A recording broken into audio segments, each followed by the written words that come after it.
নমস্কার বন্ধুরা, সুমিতার হেসেলে সবাইকে স্বাগতম। তো বন্ধুরা, আজ আমি কিন্তু এই গরমে প্রাণ জোড়ানো একটি শরবত করে দেখাবো। তো চলুন, আমি আজ করে দেখাবো দই দিয়ে শরবত। দই যেরকম শরীরের পক্ষেও খুব ভালো, স্কিনের পক্ষে কিন্তু আরও ভালো। তো টক দই দিয়ে আমি কিভাবে শরবত করি, তো চলুন। এখানে আমি একটা মিক্সি জার নিয়ে নিয়েছি, তাতে দিয়ে দিলাম 500 গ্রাম টক দই।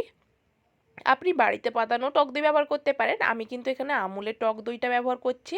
আর দিয়ে দিব এখানে হাফ কাপ মতো, বড় কাপে হাফ কাপ মতো 1 কাপ জল। আপনারা চাইলে এটি নাও দিতে পারেন। আর দিয়ে দিব বেশ কয়েকটা আইস কিউব।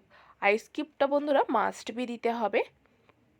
তারপরে আমি এখানে অ্যাড করছি 6 চা চামচ চিনি গুঁড়ো। আপনারা চাইলে নর্মাল চিনিও দিতে পারেন, চিনি দানা যেটা। আর এখানে আমি যোগ করছি 1 চামচ বিট লবণ।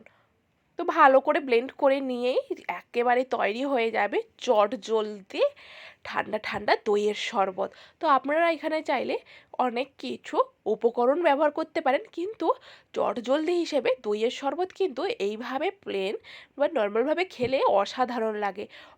বা হাজবেন্ড যখন অফিস থেকে ফিরবে এই গরমে, তখন 1 গ্লাস দইয়ের শরবত ঠান্ডা ঠান্ডা সামনে ধরলেই স্বামীর মনটা একেবারে খুশ হয়ে যাবে। অথবা বাচ্চারা স্কুল থেকে ফিরলে আপনি এটি পরিবেশন করে দিতে পারেন।